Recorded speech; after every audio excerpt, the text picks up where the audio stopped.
Well, good afternoon and welcome to Bruce Hurst Field here in St. George, Utah. It's day 3 of the 2019 Red Rock Classic, and we got a good one for you this afternoon between the Spanish Fork Dons and the Timpanogos Timberwolves. As we play 2 today for Spanish Fork, they'll take on Timpanogos and then they'll take on Palo Verde a little bit later on this evening, scheduled for a 7:30 or so first pitch. As you can see, head coach Casey Nelson for Spanish Fork and Kim Nelson, the head coach for the Timpanogos Timberwolves, out there going over the ground rules and exchanging lineup cards and pleasantries. For Timpanogos, they've already played once today. They played earlier this morning at 9 out at Pineview High School, where they, I believe, I'm trying to remember who they played in that morning contest, but it's slipping my mind right now. As we're all set up and ready to go here for what should be an exciting matchup, we'll welcome in Andrew LaRose. And Andrew, we saw one Spanish Fork team on Thursday night, and then we saw a completely different one Friday night. And now we're looking to make sure that we're going to see the Friday night version of the Dons here this afternoon. Yeah, that's certainly the hope, Brian, as the first game against Faith Lutheran was a bit of a struggle for the Dons. Ended up taking the loss in that one. Really a bunch of just things that were kind of, mistakes, a lot of walks, a lot of errors, and Faith Lutheran, the Crusaders, were able to capitalize a lot on those particular errors. But in the game last night, though, against the Pleasant Grove Vikings, everything just seemed to be clicking last night. The offense looked great, led by Josh Dart, who had 4 RBIs in last night's game. And on the mound was Mason Olson. And my goodness, Mason Olson pitched the game of his life. He was phenomenal for 6 2/3 innings, struck out 9, only gave up 1 run in the game. He really was just on point in last night's game. And so obviously that's the version of the Dons that we want to see in this game here today up against the Timberwolves. And then hopefully that momentum and the stuff that they've been doing in those 2 games would then be able to translate over into tonight's game against Palo Verde.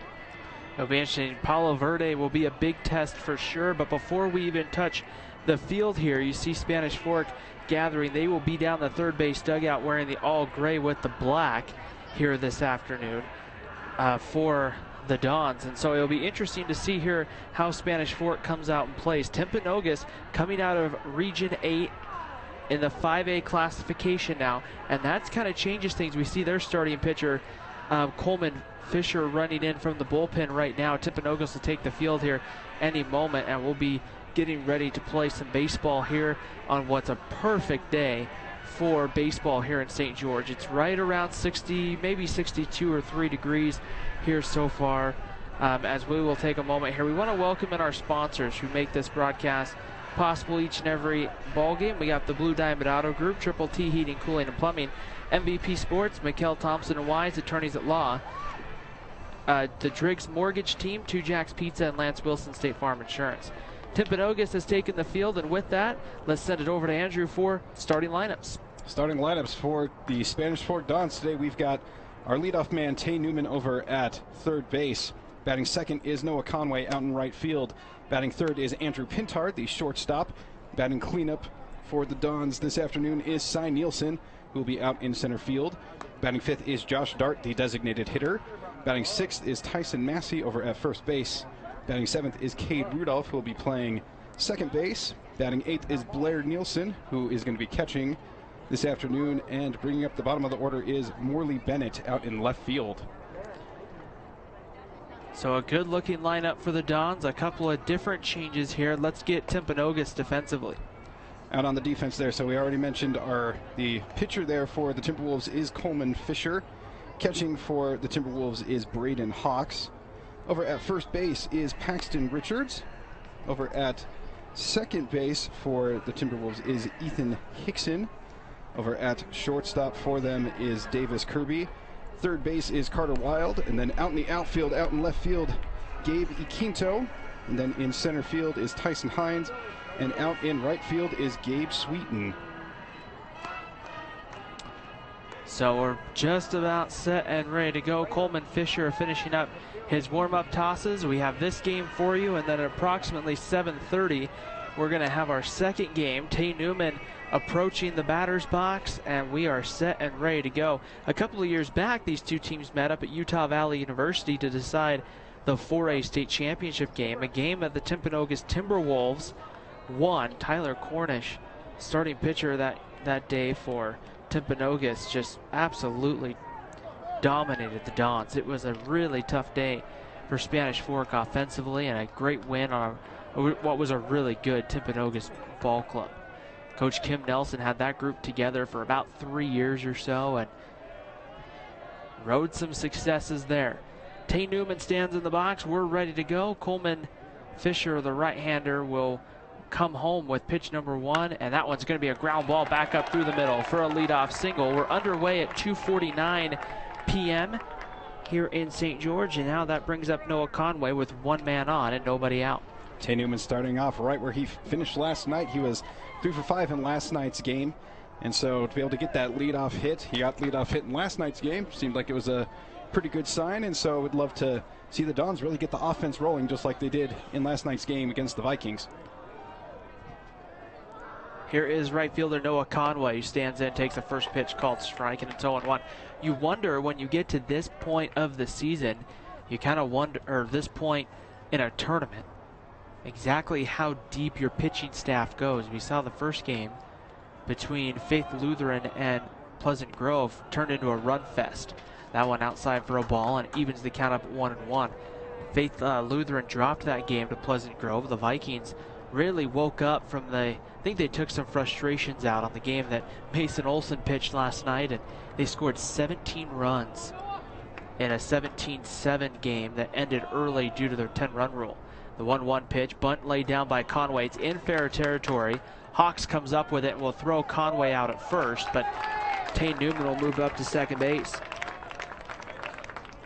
A nicely placed bunt there by Conway, able to get Newman over to second base and in scoring position for Andrew Pintar. You would have loved to have seen him maybe get it a little bit further away, maybe give himself an opportunity for a base hit there, but again, nicely placed down, exactly what you need to do in that particular bunt situation. So with one out, here's Andrew Pintar. Pintar in last night's ball game was 2 for 4, 2 singles and 2 runs scored, and a curveball in there at the knees for a called strike, and it's 0-1 on Pintar. Just almost a perfect day for baseball here in St. George. It's gorgeous. It's absolutely gorgeous. I've been trying to get my tan going on here this afternoon. Curveball inside and tight, and the count moves to 1-1 strike. We hope you're enjoying your Saturday. Wherever you may be joining us, we want to welcome those who are watching on our YouTube page, youtube.com/SpanishFork17. We thank you for joining us here, spending some of your Saturday with us. Pintar swings and pops this one up.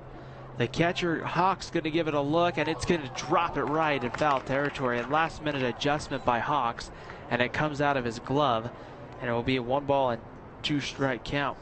Again, that's always a difficult play for a catcher. I think that people take the pop-up for granted with catchers because they're just coming at it usually from a really odd angle. They're having to throw the mask off. They've got a bunch of gear on them. The glove is not exactly your typical baseball glove, and so there's just a lot of factors going in for the catcher in terms of, you know, making those types of plays. And so obviously you'd love to, if you're the Timberwolves, see him make that play, but also be understanding that it's not as easy as it seems. Slow curveball. Pintar hits it into the short. Up with it is Kirby. He'll fire across the diamond in time to get Pintar. That does, however, move a runner over to third base, but there are now 2 outs in the inning, and that will bring up the center fielder, Cy Nielsen. Nielsen yesterday was hit by a pitch, walked twice, and struck out. Had a tough time getting pitches that were really good for him to swing at. The best, I don't want to say the best at bat he had, but the best time he saw pitches was on the strikeout. Breaking ball, low and out of the zone for ball 1. 1 ball and no strikes. And that's the challenge it starts to become when your name gets out there as a good hitter. A lot of times you don't get those pitches over the middle of the plate that you want to see unless somebody misses a spot. Oh, absolutely. Yeah, they're tiptoeing around you, making sure that you don't get anything that you can barrel up and send out into the outfield. And so that's definitely been the case here with Nielsen, as you noticed, as you said in last night's game, really just not giving him any kind of pitches to hit. The 1-0 curveball misses low for ball 2, and it's 2 balls and no strikes on Cy Nielsen. Tay Newman, the runner over at third base, reached on a single back up through the middle, back in his first plate, well, to lead off the ball game at the top of the first. And that's where we're at here. Top of the first, no score between Spanish Fork and Timpanogos. The 2-0 pitch. Fastball misses outside ball 3. It's 3 balls and no strikes. So Nielsen doing a nice job of just being patient and making Fisher pitch to him. Obviously, again, kind of like last game, just not really getting anything that he can really square up. And I would imagine that he's going to be once again taking here on this one. 3-0 pitch is low, ball 4, and Cy Nielsen will draw a free pass. And that will frustrate some hitters as the season goes on. However, if you're Spanish Fork, the important thing is to have a good hitter hitting behind Cy Nielsen. And we'll see Josh Dart, one of our MVP Sports MVPs of the game last night, where Josh Dart had 2 hits and 4 RBIs. Looking to see if he can pick up where he left off from last night's win. Yeah, he was huge in last night's win. He got a 2 RBI single in the first, and then, as you mentioned as well, a 2 RBI double in the second. So it really was a big part of the early start for the Dons. First pitch low for ball 1 to Dart, and it's 1 ball and no strikes. Cy Nielsen running over at first base. He just walked Tay Newman, the runner, over at third, as Coleman Fisher, number 11 for Timpanogos, trying to work through this first inning. From the stretch, ready to go, the pitch, and Dart lines this one into right center field, up over the head of Hickson at second. Scoring is Newman. Going from first to third is Cy Nielsen. It's 1-0 Spanish Fork. The relay throw is going to get over the head of the cutoff man, and Josh Dart will move up into second. Man, Dart just taking care of business in these last 2 games. Thankfully, his teammates have been good about getting on base. Newman, Pintar, Nielsen, all the guys in front are doing a good job of getting on base for him, and he's just been driving them in like crazy. That's 5 RBIs here in these past 2 games. So now with 2 outs, it will bring up the first baseman, Tyson Massey. And Massey checks his swing there for ball 1. 1 ball and no strikes. For the second straight ball game, Spanish Fork has scored first and has scored in the first inning. Yeah, it's a pretty good sign for the Dons when they really get things going with the offense, because it just sets the ball game up nicely. That pitch blocked in the dirt by Hawks, and it'll be 2 balls and no strikes. I'm going to correct that. Spanish Fork actually scored first Thursday night against Faith Lutheran. They punched one across in the top of the 3rd inning, but then the Crusaders came back with a 4-run bottom of the 3rd inning. Here's the 2-0 pitch, low and outside. Ooh, that's in their first strike, 2-1. It's right on the corner there. Yeah, just barely painting some black there on the outside corner. It's a pitcher's pitch right there. Here's the 2-1 pitch, about ready to come home. Massey rolls this one foul to the on-deck circle, where his teammate, Cade Randolph, was waiting for it. 2 balls and 2 strikes with 2 outs in the top of the first inning. 1 run in for Spanish Fork on 2 base hits. From the stretch, Fisher comes in. There's a breaking ball that comes up high and hits Massey. The bases are loaded for Spanish Fork for Cade Randolph. Yeah, that one just looked like it was a curveball that didn't quite have the snap that it needed to have. Instead, plunks him in the back, and now it's a really, really dangerous situation here for the Timberwolves with the bases loaded. One hit here by Cade Rudolph could bring in 2 runs and really open this top of the first up. Obviously, they just get him out here and they walk away with just 1 run, but a base hit here really makes this top of the first a dangerous one. First pitch to Randolph, fastball stays high for a ball, and it's 1 ball and no strikes. That Braden Hawks will head out to have a quick word with Coleman Fisher. And this is something that in baseball, I think we talk about in other sports quite a bit, is getting that early momentum. And we don't really think of momentum being something in baseball, but really, we take a look at it. You put 2 or 3 runs up in the top of the first inning, that's hard as a team to go up and hit in the bottom of the first knowing you're down. Oh, it sets the tone. It really is almost a psychological thing. It's like, oh, I'm already having to dig out of this crazy hole, and so you're just kind of pressing a little bit and not just swinging freely. Swinging and missing there is Randolph, and it evens the count up at 1 ball and 1 strike. Blair Nielsen, the catcher, on deck, and then Morley Bennett to follow. Bases full of Dons here in the first. And the 1-1 pitch on its way home. High again, and it's 2 balls and a strike on Randolph. Yeah, Randolph with a great opportunity here to really open this thing up for the Dons. Again, not something that you typically get to have as a number 7 hitter, seeing the bases all loaded up for you. 2-1 pitch, foul back to the screen. We'll do it again, 2 balls and 2 strikes. Cy Nielsen running at third for Spanish Fork. Josh Dart at second. Tyson Massey over at first. We've seen the ball carry significantly better here today than we've seen it in the 2 evening games. In that game before us, the ball seemed to be jumping out off the bat. And that one swung out and missed, strike 3, and the inning is over. So Timpanogos, however, surrenders the game's first run. We head to the bottom of the first inning. The Timpanogos Timberwolves coming up here on Spanish Fork 17. Let's take a moment, however, to thank our sponsors for making this broadcast possible. Absolutely, Ryan. That is the car guys over at the Blue Diamond Auto Group. Mikhail Thompson Wise, attorneys at law, Triple T Heating, Cooling, and Plumbing, State Farm, Lance Wilson, Driggs Mortgage Team, MVP Sports, and 2 Jacks Pizza.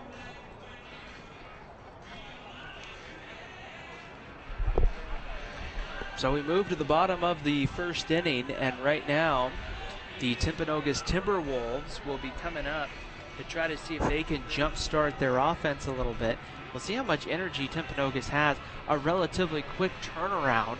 However, it's pretty common in high school baseball to play some doubleheaders. And we'll take a look here at the batting order for the Timpanogos Timberwolves. Batting first and leadoff for the Timberwolves is Davis Kirby, their shortstop.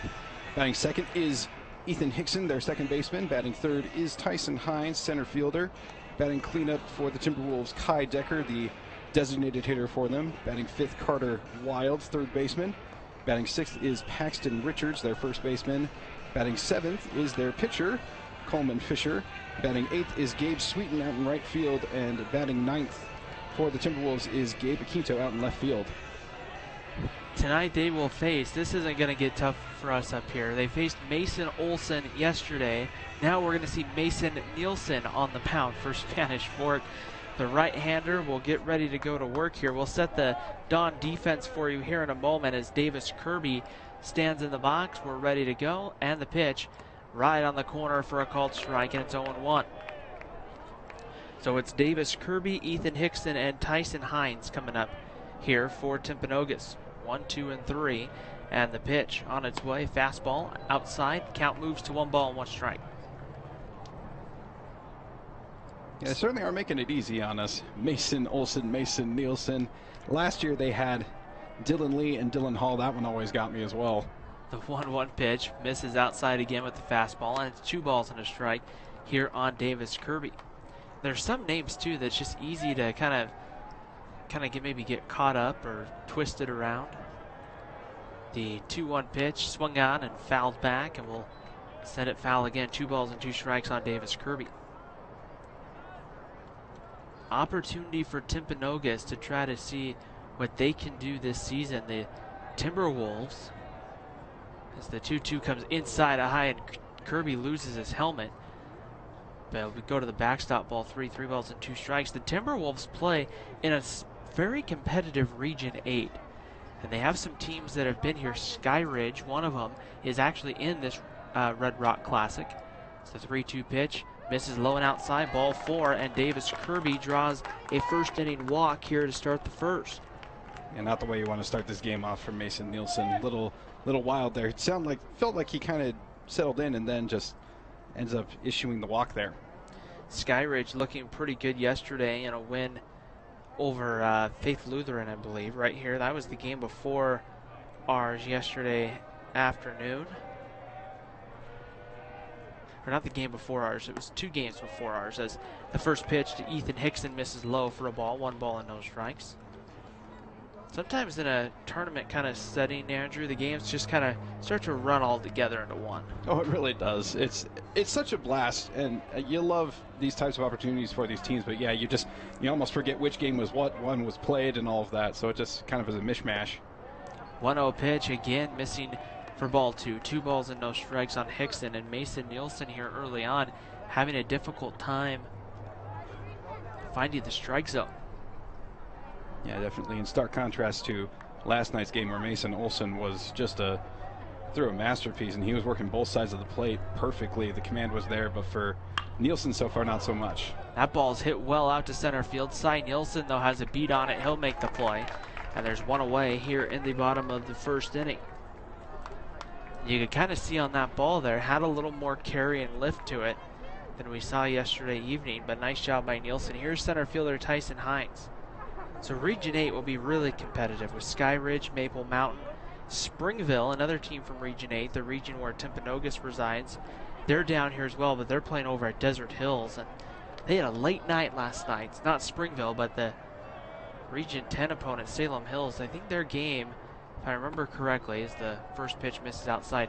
Andrew, it got done at about 1:15 in the morning. Yeah, not a fan. Not Salem a fan Hills, of that at all.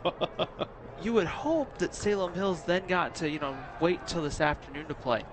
Nope, they had to be back on the field this morning.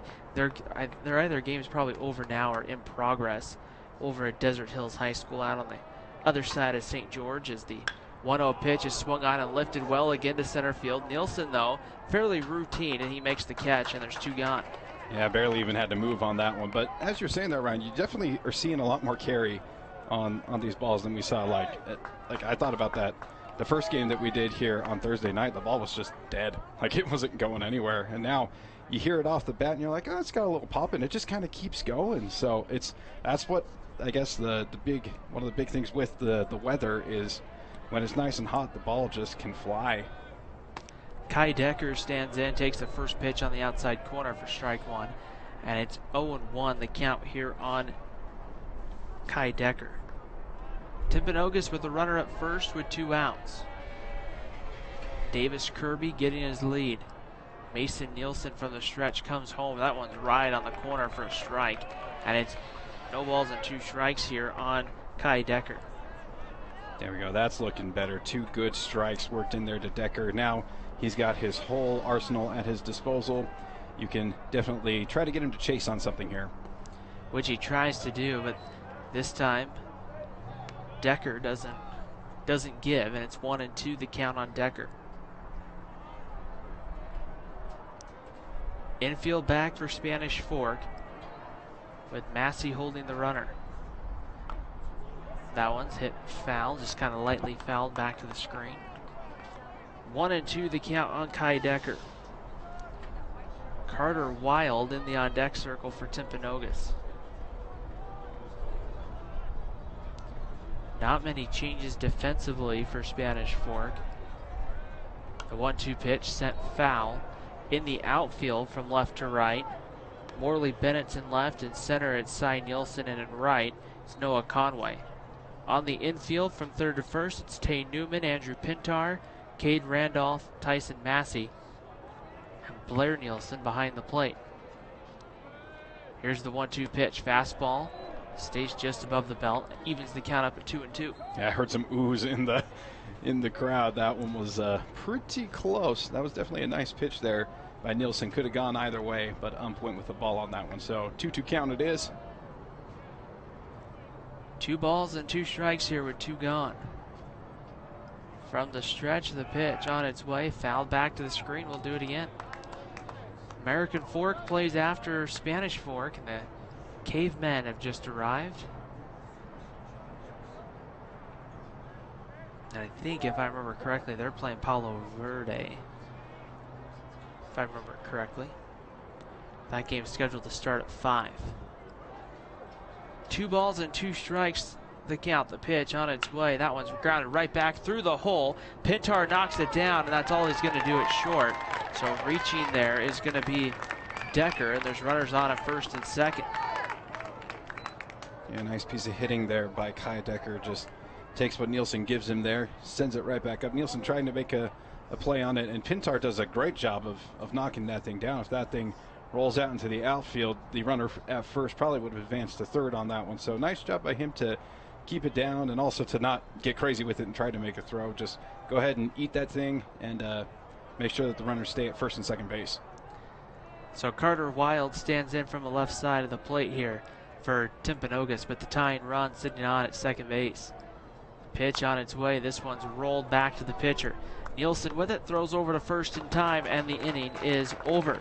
So Timpanogos gets 2 on, but they strand him at the end of 1. It's Spanish Fork 1, Timpanogos 0. High school baseball on Spanish Fork 17.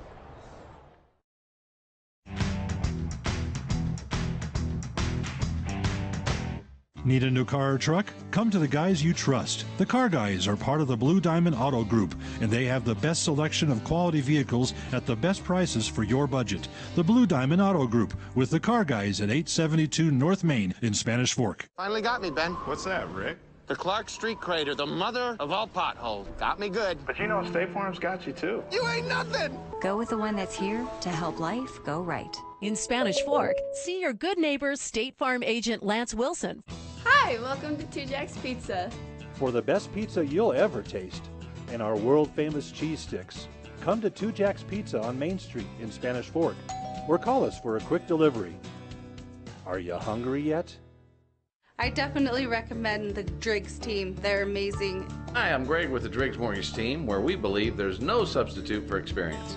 Stop by our office today on Main Street and let us help you get into your brand new home.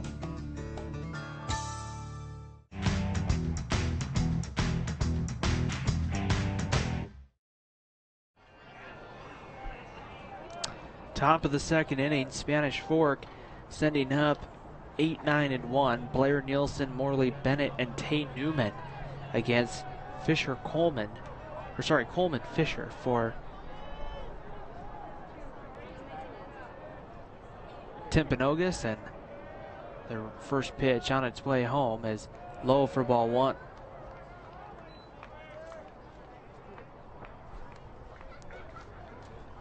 Coleman Fisher, the right-hander, going back to work in this 1-ball, no strike count. Top of the second inning here from St. George. And the 1-0 pitch on its way. This one's lined into left center field, and it's going to fall in front of Hines in center field. So a leadoff single there from Blair Nielsen will get something going for Spanish Fork. Yeah, nice piece of hitting there by the number 8 hitter. Gets a pitch that's a little bit on the outer part of the plate, but is able to get out there, extend, and shoots it out into center field. Nice job there by Blair Nielsen. Leadoff single here in the second inning. And they'll have someone come in, I'm pretty sure, and run speed up over at first base. That is number 21. That is Dawson Lee, who will come in and run speed up over at first base for Blair Nielsen. Here's Morley Bennett, the left fielder. He'll square around to bunt, pulls it back, snap throw down to first, and Lee dives back safely. Yeah, Bennett trying to poke that one down, send it down the first base line. Unfortunately for him, not able to make contact. And actually a nice little play there by the catcher. That was a little uncomfortably close there at first base. They could have potentially gotten Nielsen out there. Ready to go. Lee gets his lead over at first. Morley Bennett in the box with an 0-1 count. Squares around, this time lays it down the first baseline. The throw to first from the pitcher Fisher's in time, and there's one gone. That moves the runner up to second, however. Yep, this time he was able to place it down nicely right down the first baseline. If he had been able to get a little bit more on it, he may have been able to have gotten a base hit out of that one. But again, did his job there, laid down the bunt, and got the runner over to second base. You kind of like the no man's land there between the pitcher, first baseman, and second baseman. Mainly because sometimes you can cause some confusion and things like that. That pitch out in front of the plate, Newman checks his swing. Holds up for ball 1. Tay Newman's been swinging a hot bat so far down here in St. George.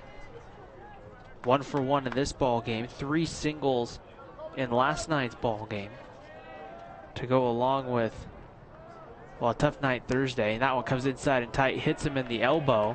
And Spanish Fork now with 2 runners on here in the second. Yep, did his job there, just noticing that one was going to run inside. Gets himself hit there, and first and second. Again, nice start here to the second inning. Has an opportunity here to really get this game going. Here's Noah Conway. He had a sacrifice bunt in his first plate appearance. Pickoff move to second, and Dawson Lee dives back safely. So one of the adjustments you have to make from high school to college baseball is in high school baseball, you can run that speed up runner out there. In the college game, that's a pinch runner and you can't re-enter. The pitch misses there for a ball to Conway. 1 ball and no strikes. Yeah, it is a bit of an adjustment. It means that you've got to be a little more mindful of bringing people in to run. Obviously, in this situation with Lee out there at second, I mean, Nielsen is a catcher, so you don't want him to be wearing himself out on the base pass because he's got to be crouching down and dealing with the heat of the day. And so, yeah, definitely a smart move there to bring in the runner. But as you said, as you get going more forward, like you don't get that luxury of being able to bring in someone to run for you. Can change the game because you can get somebody out there with some good speed and just kind of change it without having to remove them. Here's the 1-1 slow curveball, fouled back to the screen, and it's 1 ball and 2 strikes here on Noah Conway. Conway had a good season on the gridiron for Spanish Fork. Made some good plays on a team that went to the state quarterfinals this year. That one swung out and missed by Conway, and he'll go down on strikes for the second out of the inning. Just chased a pitch out of the strike zone. That is strikeout number 2 for Fisher on the afternoon, and that will bring up Andrew Pintar. Pintar 0 for 1, grounded out to short back in his first plate appearance.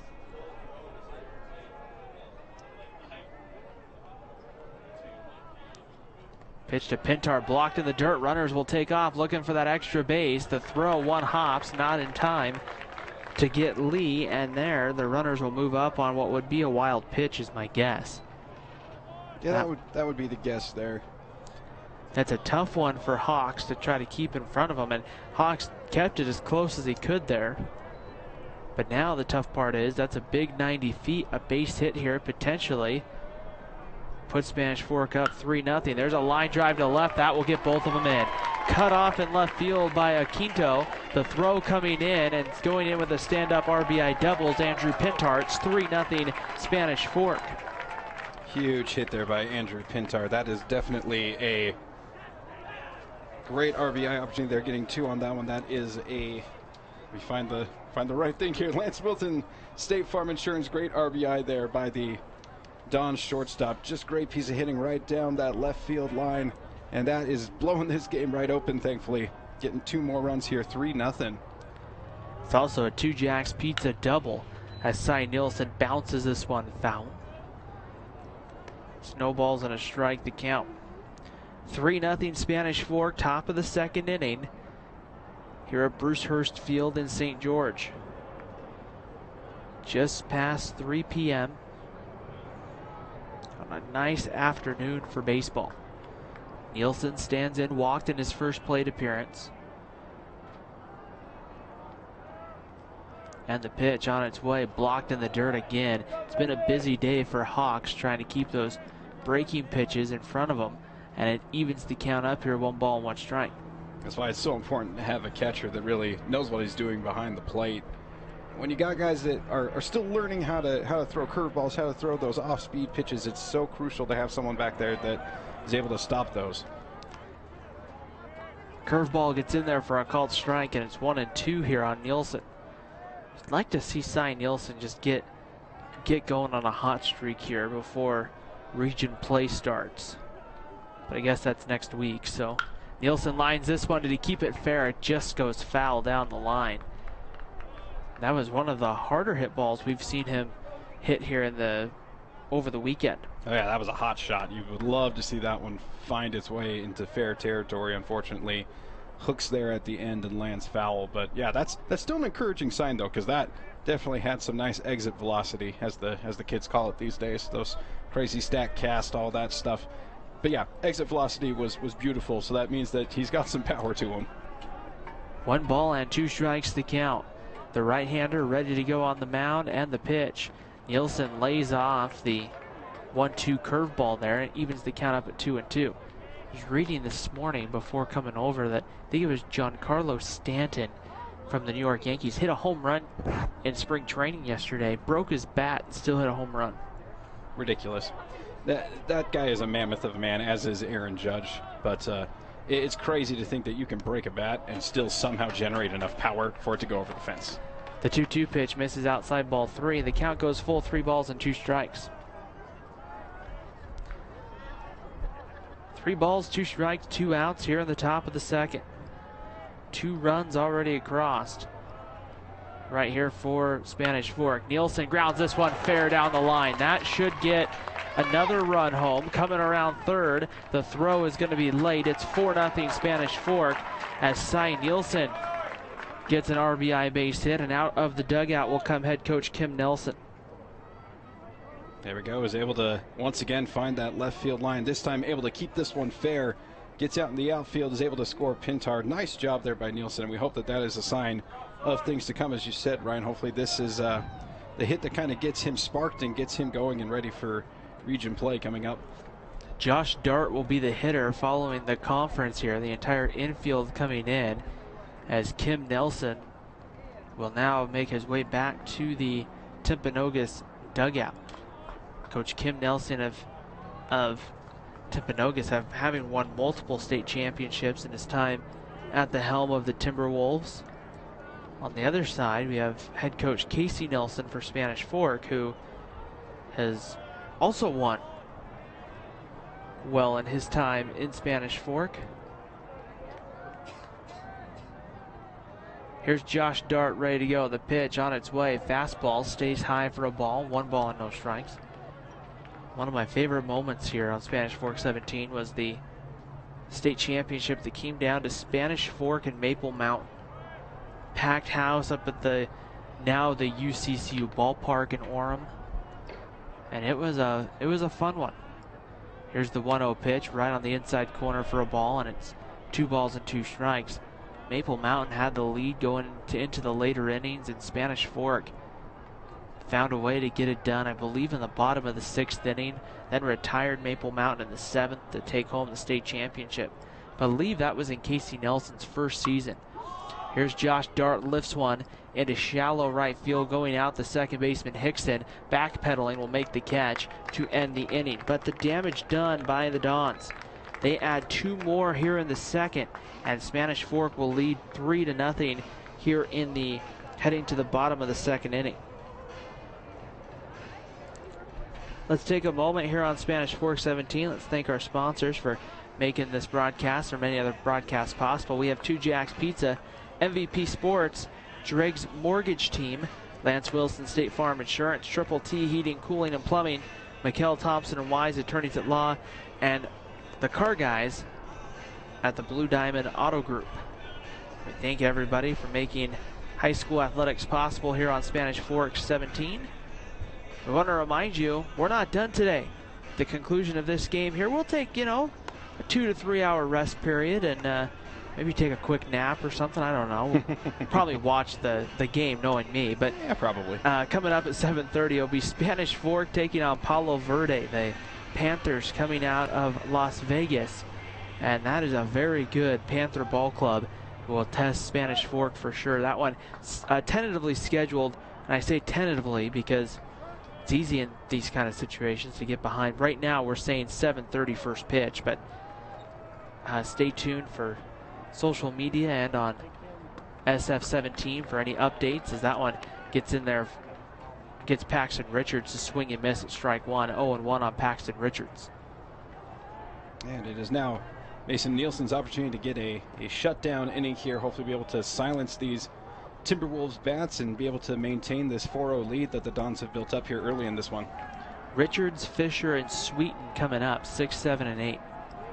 The 1-1 pitch on its way home. That one's a nice looking curveball in there for a strike, and it's 1 ball and 2 strikes here on Paxton Richards. Here's the 1-2 pitch on its way. That one's fouled back to the screen, and we'll do it again. 1 ball, 2 strikes. 2 runs in here in the second.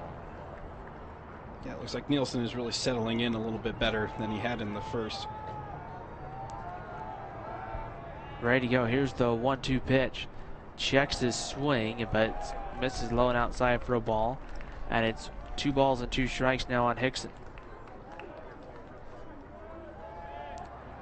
Here's the 2-2 pitch, about ready to come home. The delivery is going to be swung on, hit well to center field, but Cy Nielsen makes a few steps towards right center and makes the catch for the second out of the inning. Or sorry, the first out of the inning. Yep, first one of the inning. Nielsen able to just find that one, kind of a routine one there. But again, never take those for granted. You never know what's going to happen. We've seen some crazier things happen in this tournament. Granted, a lot that had to do with the field conditions. Obviously, on Thursday and Friday, the field was pretty slick. Swinging first pitch is Coleman Fisher, sends it down towards the Timpanogos bullpen down the right field line, but they'll run out of room for a long foul ball, and it's no balls and a strike here on Coleman Fisher. Yeah, Conway gave that one chase, but ran out of real estate over there by the bullpen.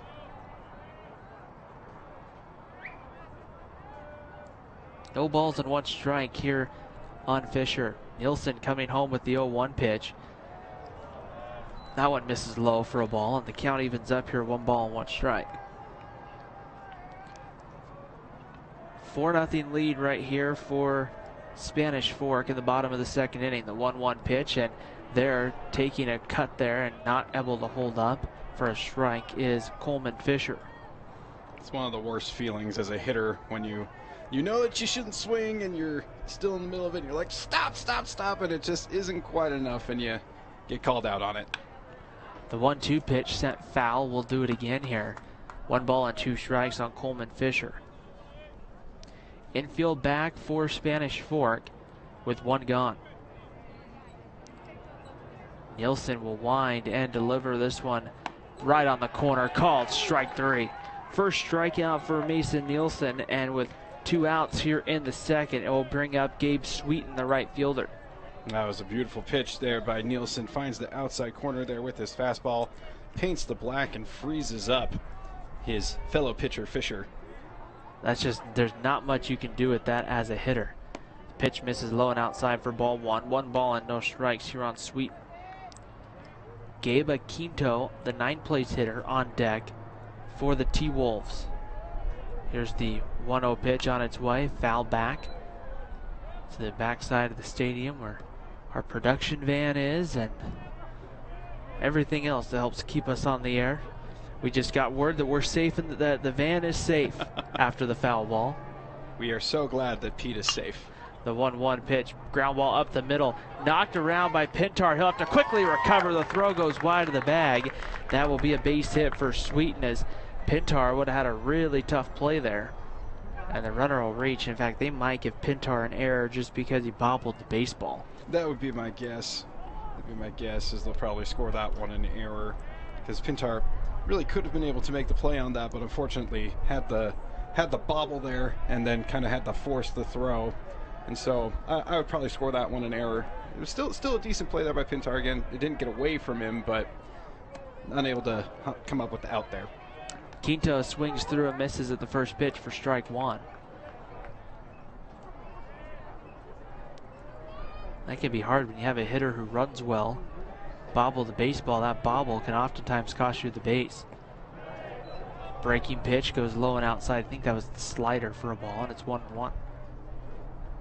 Yeah, slider's kind of a hard pitch to master, especially at the high school level. It's just kind of a tricky pitch. Kind of comes from a different arm slot as well, usually than your fastball, and so yeah, it's just kind of a difficult pitch, hard to locate at times. The 1-1 sits high above the belt for a ball, and it's 2-1 here on Sweeten.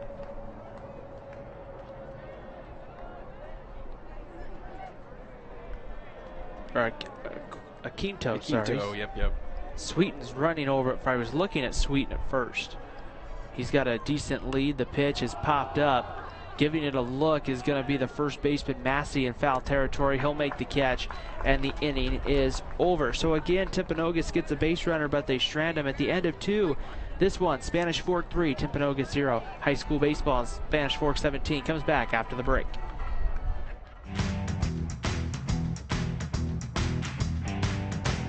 Nobody plans on getting in an accident, but if it does happen, you can rely on the expertise of Mike McKell to protect and fight for your rights. Specializing in personal injury law, Mike McKell is the attorney you need. Contact Mike at McKell, Thompson & Wise. The best time to check your furnace is before it fails, and you can rely on Triple T to do the job right. Our technicians are trained every year so you can sleep better at night, knowing your furnace is safe to operate. Call Triple T at 798-7711 to schedule your tune-up today. MVP Sports is the #1 source for sporting goods in Spanish Fork. Football, soccer, all the fall sports, we've got you covered. Check out our new custom t-shirt builder. Design at home and we'll build it for you.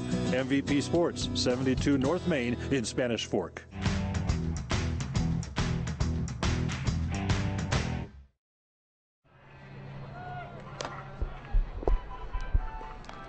We head to the top of the third inning right here at the Red Rock Classic at Bruce Hurst Field at Dixie State University right now, where it is a 4-0 lead for Spanish Fork. I made an error here in my scorebook. 4-0 Dons as we start the third inning. And it will bring up Tyson Massey, who recorded the final out of the second. Now he'll lead off the third, and the pitch. He'll get into this one to center field. Hines coming over towards right center field will run it down, and there's one away. Yeah, put a decent charge into that particular pitch, but definitely in the vicinity there of the center fielder, who makes a nice little catch there. That'll be the first out of the inning. Here is Cade Randolph. The second baseman went down on strikes back in the first inning. And the pitch on its way. He swings right away, pops this one up, and sends it foul, and strike one on Cade Randolph. We saw Spanish Fork get most of their offense in last night's contest in the first 3 innings, and then the game kind of changed into a pitcher's duel. The 0-1 on its way, slow curveball. Randolph sends it down the right field line. Long run for Sweeten out there, and he won't get there for strike 2, and it's now 0-2 on Cade Randolph.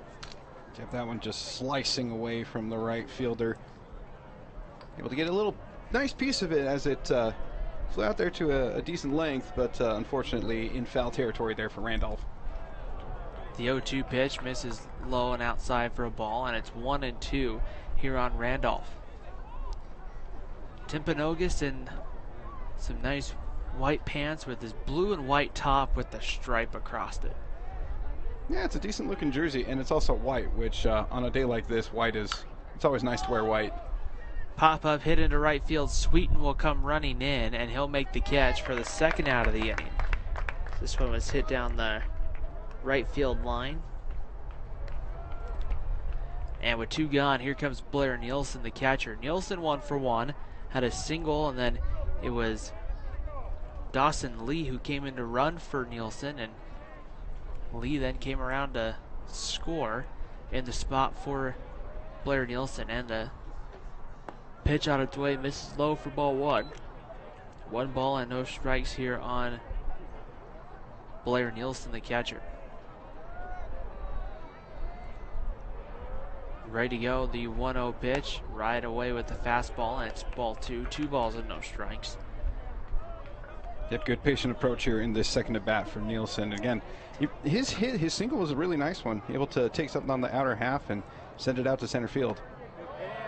2-0 pitch in there for a strike at the knees on the inside corner, and it's 2 balls and a strike here on Blair Nielsen.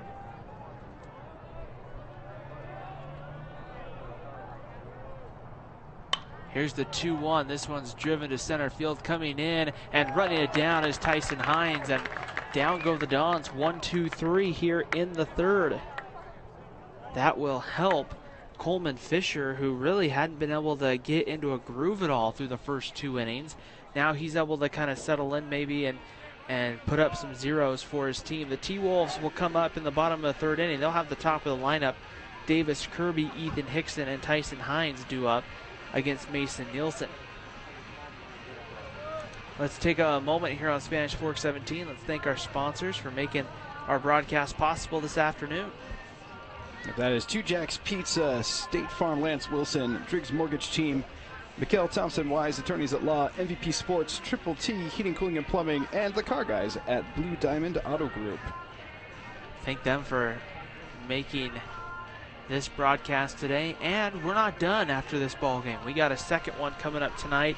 We'll play some more baseball underneath the lights, as it will be Spanish Fork against Palo Verde from Las Vegas. That one scheduled for a 7:30 p.m. first pitch.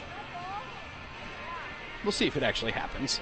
It'll probably be pretty close. Again, this particular game was slated for 2:30, and we started up at about 2:40. So the hope is that we're not going to be too far behind schedule. So, and maybe even could catch back up to 7:30. So that's our hope. But also, it'll be nice for us to be able to take a little break here in between games. Thankfully for the Dons, it's not going to be back-to-back games here tonight, so they will have some time to rest up a little bit before their matchup against the Panthers tonight. Which will be fun to kind of see. I'm looking forward to that game tonight, Spanish Fork against Palo Verde, as Davis Kirby making his way to the batter's box here to lead it off. You can tell that Timpanogos jersey, you have just that kind of white patch in the middle that has the number in blue on the back, and then Timpanogos across the chest. It's just a really cool looking uniform here, very modern. And the first pitch in there for a called strike. Not saying that you have to have these cool, flashy uniforms nowadays, but that seems to have been the trend, unfortunately, that the way athletics is going. 0-1 pitch, misses low and outside for a ball, and it evens the count up at 1-1, which, I mean, to say unfortunately probably isn't the right word to use in that case, but you're getting away from kind of the classic home white uniforms and the road gray uniforms. There's a bouncer foul over to the third base dugout. It's 1 ball and 2 strikes here on Davis Kirby. Yeah, it is something that it's a little different, Ryan. And I think that's appreciated at times, like being able to have, that alternate jersey that's got some color to it. But, I mean, you still got to keep those classic jerseys. The 1-2 pitch misses outside for a ball. 2 balls and 2 strikes now on Davis Kirby. Kirby walked in his first plate appearance and got stranded on the base paths. And the 2-2 pitch right there called strike 3. Mason Nielsen has his second strikeout of the ball game. That was a beautiful curveball. Just snaps that thing right down the middle, drops to the lower part of the strike zone, and just freezes up Davis Kirby. That was a beautiful pitch. Here's Ethan Hickson now. He swings the first pitch and grounds it right to second. Randolph throws to first, and there's 2 gone here in the third. You're starting to see the pace of this ball game pick up a little bit. The pitchers are getting those first outs of the inning, and it's kind of changing the approaches of both teams. Here's Tyson Hines, the center fielder, flew out to center in his only plate appearance of the ball game. Yeah, it's crazy how much that first batter really does kind of determine the flow and feel of an inning. First pitch misses outside, ball 1. Because you get that leadoff hitter, and it just kind of jump starts the offense. But if the pitcher's able to get that first out, it kind of gets them in a groove and gets them set up for the rest of the inning. Hines hits that one well foul the other way. There's a practice field. You can kind of see it off in your distance where it says baseball right now. There's kind of a small, I don't know if it's set up necessarily for a practice field or just a practice infield, but a lot of the teams have been using that to warm up on. That one's popped up down the line into foul territory. Tay Newman, the third baseman, gives it a look, makes the catch, and the side is retired. A quick third inning is over. We've played 3 complete. Spanish Fork 4, Timpanogos 0. You're watching high school baseball, Spanish Fork 17.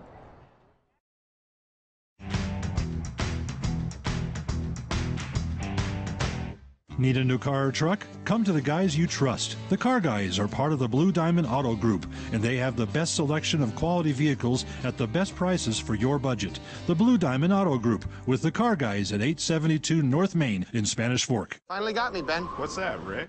The Clark Street crater, the mother of all potholes. Got me good. But you know State Farm's got you too. You ain't nothing. Go with the one that's here to help life go right. In Spanish Fork, see your good neighbors State Farm agent Lance Wilson. Hi, welcome to 2 Jacks Pizza. For the best pizza you'll ever taste and our world-famous cheese sticks, come to 2 Jacks Pizza on Main Street in Spanish Fork or call us for a quick delivery. Are you hungry yet? I definitely recommend the Driggs team. They're amazing. Hi, I'm Greg with the Driggs Mortgage team, where we believe there's no substitute for experience. Stop by our office today on Main Street and let us help you get into your brand new home.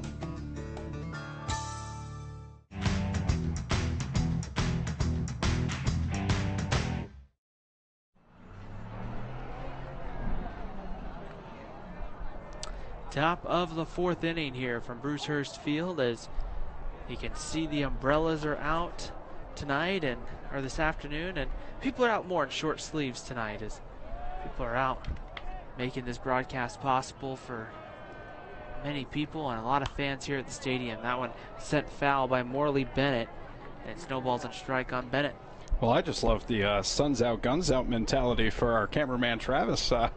Looking pretty buff over there in his t-shirt, giving a nice shout out to our cameraman and our brilliant crew here at Spanish Fork 17. No balls and a strike to count here on Morley Bennett. The 0-1 pitch on its way in there for a called strike, and it's 0-2 here. Bennett had a sacrifice bunt back in the second inning in his only plate appearance of the afternoon. The 0-2 pitch swung out and missed, strike three. Yep, caught chasing the high cheese on that one. Morley Bennett, able to get that sack bunt in the second, laid that one nice, perfectly down the first base line this time. Sees 3 strikes and is down on those strikes. Yeah, just a nice pitch there by Fisher to get him out. Third strikeout for Coleman Fisher. Here's Tay Newman, who scored 2 runs and has been aboard both at his at-bats. He got hit by a pitch in his last at-bat. They're able to get out of the way of a pitch. It's 1-0 the count. Had a single back in the first.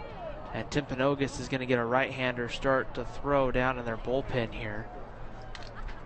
It's the T-Wolves occupying the first base dugout, and the 1-0 pitch misses low and outside, ball 2. 2 balls and no strikes on Tay Newman. Yeah, Newman doing a great job these past 2 games as the leadoff hitter for the Dons. Has really been an on-base machine. Just lots of singles and walks, and was hit by a pitch in his last at bat. So yeah, just doing the part, doing his job to make sure to get on base for these power hitters of the Dons later in the lineup. 2-0 pitch missing high, ball 3, and it's 3-0 on Tay Newman. But imagine he'll be taking all the way here. 3-0 pitch, Newman pops this one up over towards first, giving it a look is Richards, but he'll run out of real estate, and it'll be 3-1 here on Tay Newman. Yeah, kind of shocked there. I would have thought, like you, Ryan, that he would have been taking all the way on that particular pitch. Instead, he waves at it, and thankfully the pop-up gets out of play. So, but still a very favorable count here, 3-1. Still can kind of be aggressive. Here's a 3-1 pitch, rolled foul, and we'll do it again. 3 balls and 2 strikes here on Tay Newman. And now that the count is full, now you got to protect the plate a little bit more, be a little more cautious. Here's a 3-2 pitch. Newman pops this one up into shallow right field. The first baseman, Richards, will make the catch about a step onto the outfield grass, and there's 2 gone.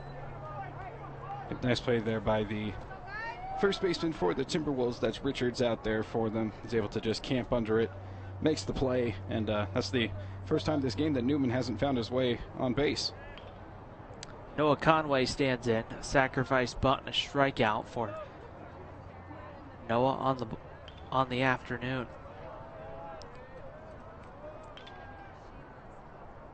That was going to be rolled foul for a strike, and it's 0-1. We've seen that both these pitchers, Coleman Fisher just got off to kind of a rough start, just had some stuff that didn't go his way early on. And Spanish Fork found a way to get the runs they needed early. However, has really settled in nicely here the last inning and 2/3. Here's the 0-1 pitch on its way. That one misses outside and gets the backstops. It Hawks tried to block it, but it goes to the backstop. 2-0. Yeah, a little bit different than last night's game, where it was Cole Blackhurst for the Vikings that started for them, and he just could not get settled into the game at all. Ended up leaving in the third, but then Riley Thomas came in and settled things down for the Vikings. Conway makes contact there and sends it foul, and 1 ball and 2 strikes here, the count on Noah Conway. Infield back for Timpanogos here in the 4th. The right-hander, Fisher, ready to go. Kicks and delivers the 1-2 pitch outside for a ball, and the count moves to 2-2 on Conway. Andrew Pintar on deck for Spanish Fork. Would hit here if the inning continues. Yeah, Pintar had that 2 RBI double in the 2nd, and so you'd love to see him get a chance with another guy on base here.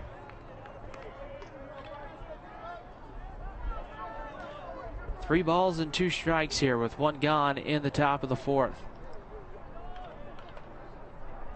Fisher winds, kicks, and delivers. That one swung out and missed, strike 3, and the inning is over. Strikeout number 4 for Coleman Fisher, and he has sent down the Dons now, 6 up and 6 down. He's retired his last 7, and now that will bring up Timpanogos with some work to do in the bottom half of the inning. Let's take a moment to thank our sponsors here on Spanish Fork 17. We got the Blue Diamond Auto Group, Mikkel Thompson & Wise, attorneys at law, Triple T Heating, Cooling, and Plumbing, Lance Wilson, State Farm Insurance, the Driggs Mortgage Team, MVP Sports, and Two Jacks Pizza. We thank them for making this broadcast and our second broadcast tonight possible. 7:30 p.m. It's Spanish Fork against Palo Verde. Right here as little John Fogerty plays at the ballpark. Yeah, it certainly seems that Travis is feeling it, and that the people around him are also dancing. Everybody having a good time out at the ballpark, and why not? Why not? It is an absolutely beautiful day out here for baseball. Get your tan lines going, get the grooves going, get the dancing going. It's just, this is what summer and spring, like this weather, that's what it's all about. Just coming out to the ballpark and having some fun. Kai Decker stands in, the first pitch on its way in there for a strike, 0-1. Decker a base hit back in his first plate appearance. Will stand in. Timpanogos, no runs on 1 hit and no errors. There's a fly ball lifted to right. Coming in a few steps to make the plays, Noah Conway. And there's 1 gone in the 4th. Now bring up Carter Wild. Yeah, just a little can of corn out there for Conway. Really didn't have to move too much. Comes in a couple steps and makes the routine play out there in right field. Wild grounded back to the pitcher Mason Nielsen to end the first inning. Stands in, swings at the first pitch, grounds it in the hole, sliding, knocking it down as Randolph. His throw to first is in time, and they get Wild by maybe a half a step. A nice play there. Mikkel Thompson & Wise, attorneys at law. Great defensive play for second baseman Cade Randolph as he made a nice sliding attempt, lost the baseball, recollects it, throws to first. Yeah, beautiful. It's always hard sliding away from your glove side, and so being able to come up with that play, very impressive by Randolph. First baseman Paxton Richards takes a called strike 1. 0-1 on Richards, who flew to center in his first plate appearance, and the pitch right there on the outside corner. This one missing for a ball, and the count moves to 1 ball and 1 strike here on Paxton Richards. As you were mentioning, Ryan, the pace of this game has just been blistering here in the past couple innings. And Richards gets a base hit through the left side. A 2-out single, the second Timberwolf hit of the afternoon. And now we'll see what Timpanogos can do here, try to maybe string a couple together. Here's the pitcher, Coleman Fisher, coming up. Fisher went down on strikes in his first plate appearance. 2 outs here in the bottom of the 4th inning. It's a 4-0 lead for Spanish Fork. And Mason Nielsen comes home. There's a ground ball knocked down by the pitcher. He'll recollect it, throw to first in time, and the inning is over. So Timpanogos has been very quick to swing early, and that's helped Mason Nielsen so far at the end of 4. Spanish Fork leading Timpanogos 4-0.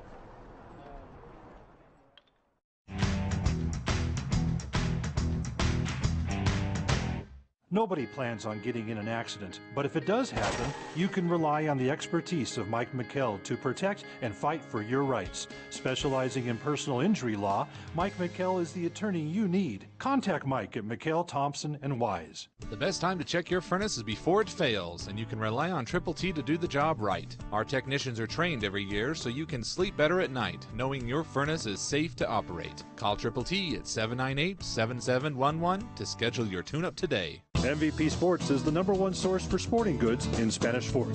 Football, soccer, all the fall sports, we've got you covered. Check out our new custom t-shirt builder. Design at home and we'll build it for you. MVP Sports, 72 North Main in Spanish Fork.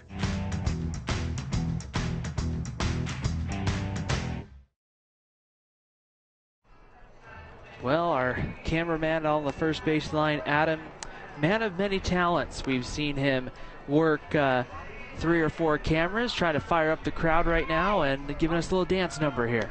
Adam's been working hard all weekend long to make sure that we got a nice view of from the first base side, and it's been fun for sure here as you kind of see the look there that Adam's giving us as Andrew Pintar stands in to lead it off for Spanish Fork. Yeah, it's been a fun weekend here down here in St. George. We have a great crew here at Spanish Fork 17. You've seen our wonderful cameraman Travis and Adam, and they're just having fun out there, and we love that. And there's a called strike to Andrew Pintar. I don't think we're going to be able to get a shot of the production van and our wonderful director Pete Hansen in there getting things going, and that went inside for a ball, and of course one man keeping us all in the air, John, down in his nice little he's got this little awning and canvas type thing down there, so I don't think we'll get shots of those two hard at work today. The pitch misses to Andrew Pintar, and it's ball 2, 2 balls and a strike, but it really is a giant team effort here to bring these broadcasts to you here from St. George. Here's the 2-1 pitch to Andrew Pintar. He swings through it and evens the count up at 2 balls and 2 strikes. Yeah, big cut there by Pintar, trying to get things started here in the 5th inning for the Dons. But 2-2 count here is going to have to protect the plate a bit, make sure that he's able to make contact on anything outside of the zone. There, Pintar, looks like foul, tips it into the glove for strike 3. Strikeout number 5 for Coleman Fisher. And that will bring up Cy Nielsen. This was the part of the lineup where you probably didn't really want to face if you're Timpanogos, because you're facing the 3, 4, and 5 hitters. Nielsen, 1 for 1 officially, walked in his first plate appearance, and then got an RBI base hit back in the second.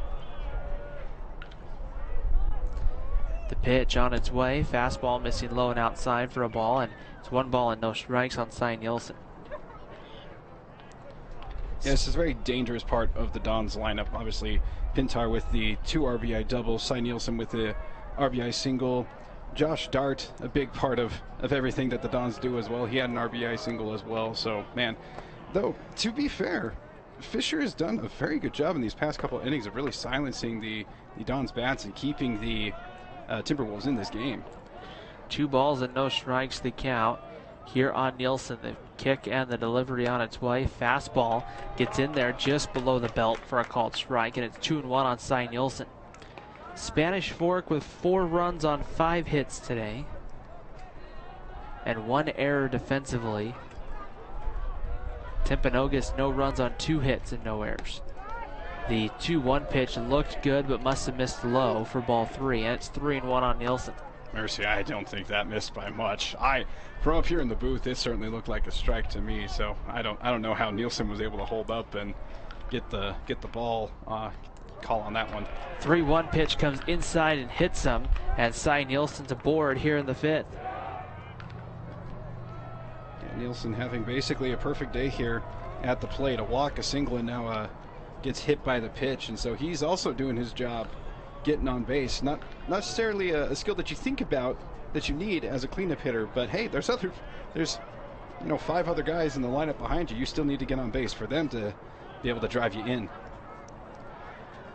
Josh Dart, 1 for 2 this afternoon, stands in here from the left side of the plate. First pitch low and inside for a ball. It kind of skips away a little bit from Hawks there. I think Hawks was trying to think about throwing down past around there Josh Dart. That's a dangerous throw to make as a catcher, because you have Josh Dart right there in the batter's box. You have to throw around the runner. Yeah, not easy to make that snap throw when you've got a lefty in the batter's box. 1-0 pitch, swung out and missed. Nielsen takes off. The throw down to second is going to be not in time. Nielsen's going to get underneath the tag for the stolen base. And now a runner in scoring position now for Josh Dart with a 1-ball, 1-strike count. Yeah, that was not a bad throw there by the catcher. It was just a little bit off, like it just barely. I actually, from my vantage point, I thought that potentially could have been, Nielsen could have been called out on that one. So, yeah, crazy sequence there. I think the throw beat him. I don't know if the tag, where the tag from Davis Kirby was applied. The 1-2 pitch. And the reason why I say that, if Kirby tried to apply the tag up higher and Nielsen slid his foot in. Josh Dart grounds this one through the middle up into center field. Nielsen's going to get the green light. Hines comes up with the throw, and he's going to overthrow his catcher. Nielsen slides in safely on the throw. Dart goes to second, now trying to dig for third, and he's going to be cut down trying to get to third base.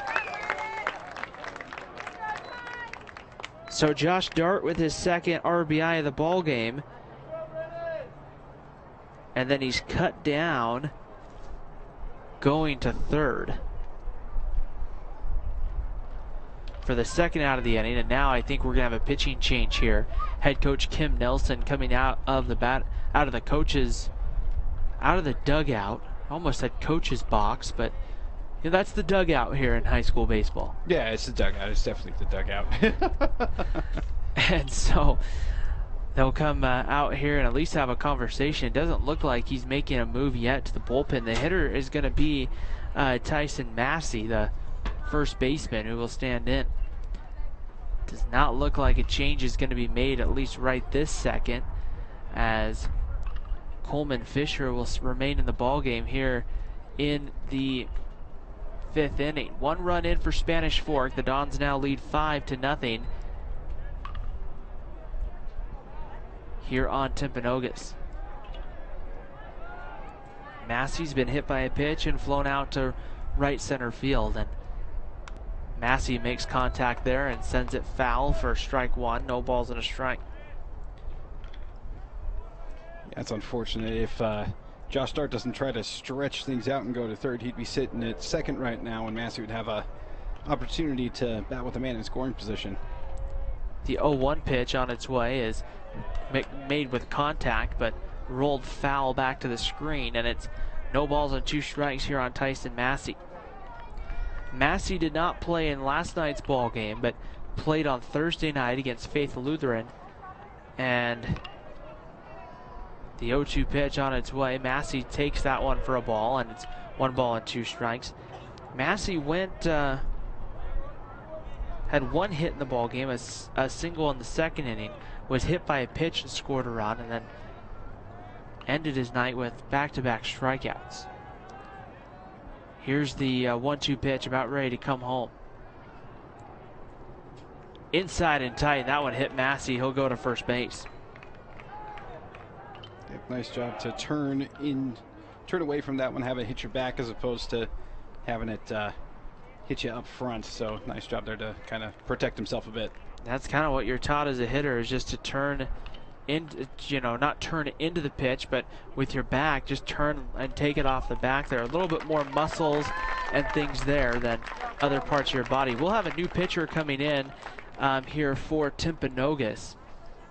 It is going to be number 16, Carson Hawks, a sophomore who will come in and pitch right here. So Hawks new on the mound. Coleman Fisher, I'm trying to see here. I think he's just going to remain in the game as in the DH spot now. It's one of the other rules in high school baseball. You can go from the pitcher can become the DH if they come out of the ball game. So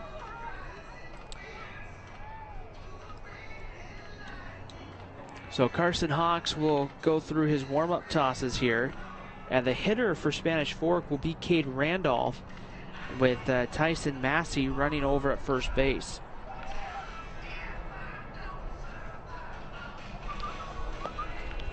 Yeah, for the most part, Coleman Fisher was able to calm down through most of the middle part of his start here. Started off a little rough in the first and second innings, giving up 4 runs in those first 2, but then put up a couple zeros in the third and fourth, and really it seemed like he was kind of settling things down, but then gets this last run that scored here in the inning. So he'll end the night on, I got 4 2/3 for him, 6 hits, 5 runs. He had 5 strikeouts in the game, so not the best start for Coleman Fisher in this one, but also it could have gotten a lot. This game really could have gotten away from him with how things were looking in the first and second inning. He was able to calm things down and able to keep the Timberwolves at least close in this game. Unfortunately for Fisher, he's been having to pitch against Mason Nielsen, who's really been impressive so far in this one. 4 innings, 2 strikeouts, has only allowed 2 hits and 1 walk, and so he's really done everything that the Dons could have hoped for him in this particular game, and following up just a spectacular performance last night from Mason Olson. The runner over at first base, Massey, still belongs to Fisher. Hawks will inherit the runner here. Ready to go, and the first pitch to Cade Randolph is fouled away. It snowballs into strike. We talked about the sophomore, 5'11", 185 pounds, will work here from the stretch. Running over at first base, Tyson Massey being held on by Paxton Richards. From the stretch, the right-hander takes a long look over at Massey at first. Here's the 0-1 pitch. That one's going to get to the backstop past Hawks, and Massey will move down here to second base. Yep, new pitcher and just still trying to get settled in, and so that one gets away from him, gets away from the catcher as well. So Massey's able to move his way on over to second base, get himself in scoring position here with 2 outs. 1 ball, 1 strike here with 2 gone. The pitch. Randolph checks his swing for ball 2, and it's 2 balls and a strike here on Hawks. This is just the tough part that you start to get to with this, is when you start to work through this ball game. You start to wonder how much pitching you have and things like that. Here's the 2-1 pitch, checked his swing with Randolph, ball 3, 3 balls and a strike. It can get hard, especially early on in the season, because you may not have built all your arms up to the point where how deep can you really go with limited pitch counts in that. 3 balls and a strike here on Randolph. Ready to go, the pitch on its way in the dirt, ball 4. Nice job there by Randolph. Didn't get crazy with it, didn't get outside of himself, wasn't trying to do too much, and was just a nice patient approach against a new pitcher, just making sure that Hawks is going to throw strikes at him, and thankfully for him, he really didn't, so was able to take the patient approach and get himself on base. Here's Blair Nielsen now, the catcher, 1 for 2 in the ball game. A single, came around to score a run, and then flew out to center. Runners on at first and second with 2 outs, and Nielsen hits this one into left field for a base hit. Getting the green light is Massey. He's coming around third. The relay throw is going to be cut off by the third baseman, Wild, and it is a 6-0 lead for Spanish Fork. Nice piece of hitting there by Blair Nielsen. He has made solid contact in every single one of his plate appearances in this game. Had a single in the first that was rocketed out into center. This one a rocket out towards left center, kind of left center gap there. Really has just nice solid contact, not trying to do too much with it. Nice line drives. Yeah, that's beautiful hitting from the number 8 hitter for the Dons. Morley Bennett will stand in now. Bennett, a sacrifice and a strikeout, tries to bunt and sends it foul back to the screen. No balls and a strike, and Bennett there was not trying to sacrifice bunt. He was trying to bunt for a base hit right there, especially with the third baseman Wild playing back due to the runner on at second. If you can get a decent bunt down the third baseline, going to have a shot to beat it out. Absolutely. Bennett's got wheels. That's why he's at. Usually he plays a lot of center field when Cy Nielsen is not the one out there. And so he's definitely got the speed. And so you'd love to see him be able to find an opportunity to poke one down the line and just blaze it towards first base. No balls and 1 strike to count. From the stretch, Hawks checks the runner. Comes in and Bennett fouls this one back up over the right field line, and it's no balls and 2 strikes. Bottom of the 5th inning, it will be 8-9-1. Sweeten, Aquinto, and Kirby coming up for Timpanogos.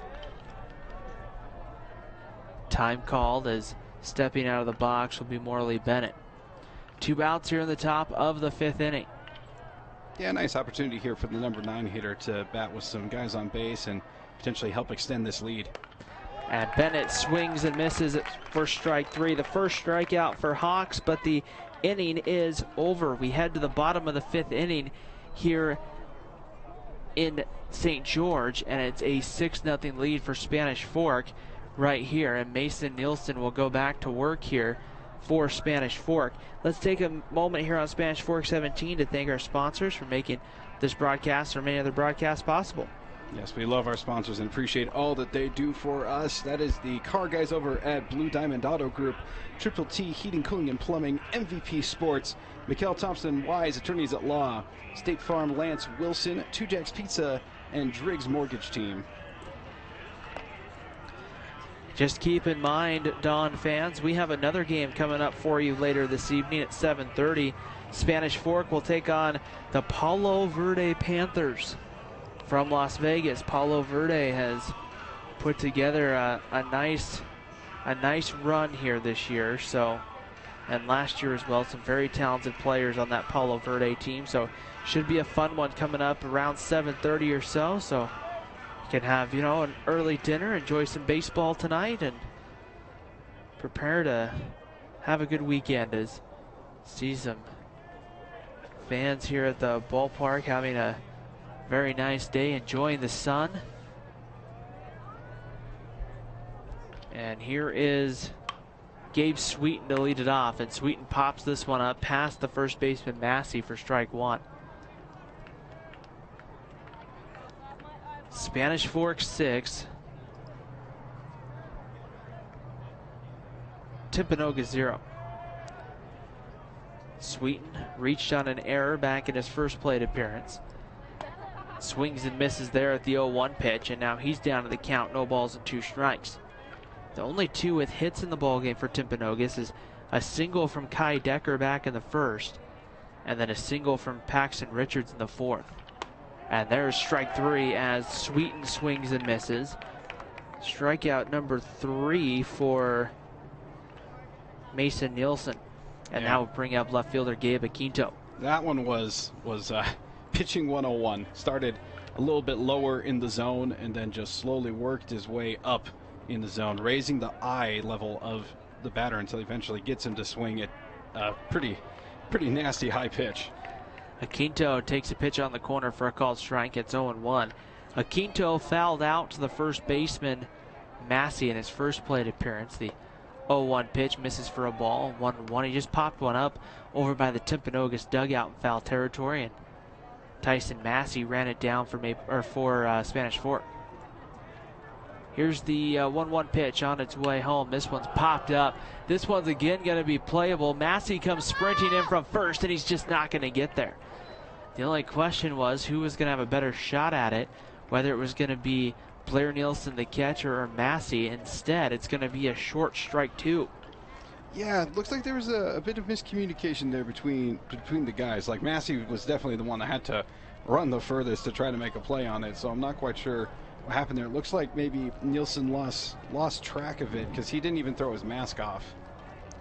The 1-2 pitch on its way. This one's lined foul as American Fork was down in the cage hitting, and a couple cavemen had to quickly move out of the way there, and 1 ball and 2 strikes. American Fork believes is going to play Desert Oasis in the game following this one here. The 1-2 pitch, line drive, and leaping into the air is Randolph, who comes down with it for the second out of the inning.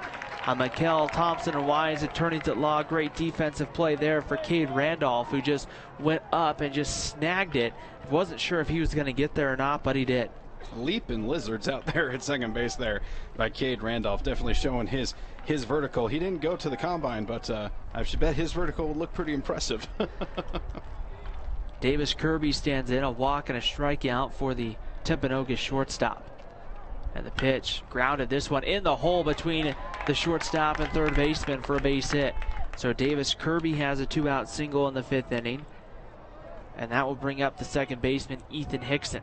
If you have one of those seeing eye singles, as you will, there by Davis Kirby, able to find that space in between the shortstop and the third baseman, gets it out into left field, and he's got himself a nice 2-out hit here in the 5th. Hickson swings at the first pitch, lines this one into right field. So back-to-back 2-out singles for the T-Wolves, have runners on, and that will bring up center fielder Tyson Hines. Nice piece of hitting there by the lefty. And again, really aggressive, just like Kirby going on that first pitch. Hickson goes for the first pitch as well and sends a beauty out into right field. And this 5th inning just got a little interesting here for the Timberwolves. It's a 6-0 lead right now for Spanish Fork. Timpanogos trying to find something here to at least chip back in. The first pitch to Hines misses low for ball 1. 1 ball and no strikes. Hines is flown out to center and he fouled out down the third baseline to Tane Newman. That one ended the 3rd inning. Here's the 1-0 pitch from Mason Nielsen. That one's hit down the left field line. Going to be a long run. No one's going to get there for strike 2, and it's 1-1 here on Hines.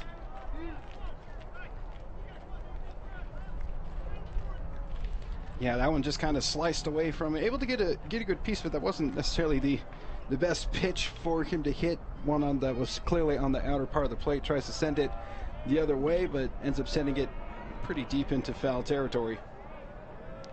Good speed on the base pass for Timpanogos. The pitch is once again fouled away by Hines, and now it's 1-2. Davis Kirby running on at second base. His double play partner, Ethan Hickson, the second baseman, running over at first for Timpanogos. From the stretch, Mason Nielsen checks the runner, comes home, and that one swung out and missed. Strike 3. Strikeout number 4 ends the 5th inning. We head to the 6th. It's a 6-0 lead for Spanish Fork over Timpanogos High School Baseball. Spanish Fork 17.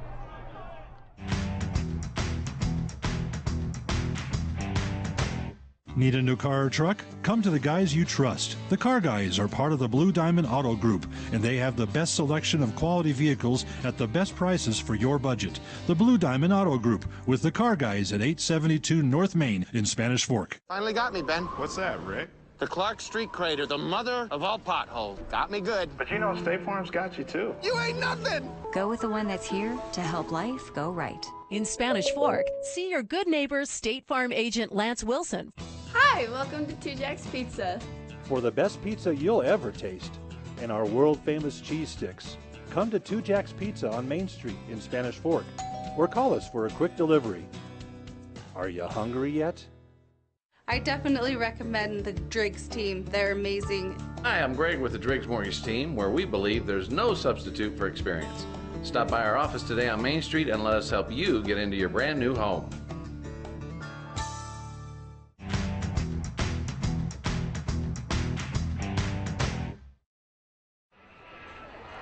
Top of the 6th inning, starting here in St. George, Utah. It's a 6-0 lead right now for Spanish Fork. The Dons will send up the top of the lineup, Newman, Conway, and Pintar. As the right-hander will go back to work on the mound is Carson Hawks.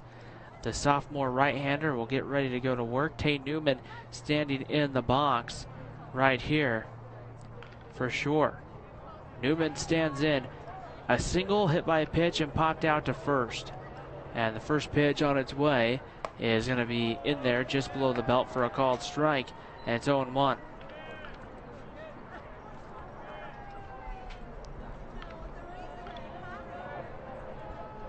Hawks ready to go with the 0-1 pitch. On its way, that one didn't quite get there. Bounces in for a ball, and the count moves to 1-1. Yeah, that one definitely came up just a bit short. It bounces in the dirt there. Just not quite enough on that pitch there for Hawks. Right here, here's the 1-1 pitch on its way home. That one's grounded to third, past the diving third baseman, wild into left field. And Tay Newman's aboard here to start the 6th inning for Spanish Fork. The leadoff hitter doing leadoff things for the Dons. Another leadoff single for Tay Newman.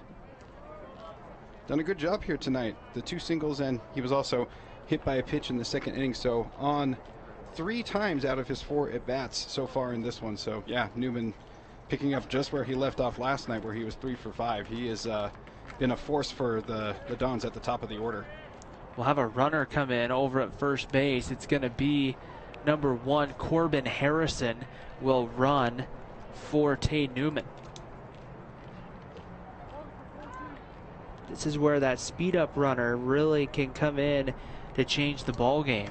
You can put a little extra speed on the base paths, especially in the late innings, to push across another run. Here is Noah Conway, who will stand in. Conway, 2 strikeouts and a sacrifice bunt on the afternoon. What I like about it as well is it gives Newman a rest, who's obviously he's going to be playing in tonight's game as well, so might as well give him an opportunity to rest up those legs. Bunt shows, pulls it back for strike 1. It's 0-1 the count on Noah Conway.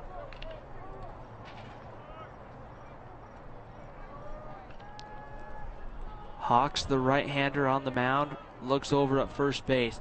A big lead as Harrison, he inches towards second. The pickoff move, and diving back safely is Harrison. With the amount of lead that Corbin Harrison is getting over at first, I would not be surprised if he takes off. No, you got to think that that's the intention here, and that's why they want to try to keep him close. Runner not going, ground ball hit to short. Touching second is Kirby. He'll throw to first for the 2nd out, and a 6-3 double play. There's quickly 2 away in the 6th. That was definitely an advantageous hit there for the Timberwolves defense, just right towards second base. The shortstop able to come up with that one, take a few steps over, touch second, and send it on over to first base. That is a big break there for the Timberwolves and for Carson Hawks.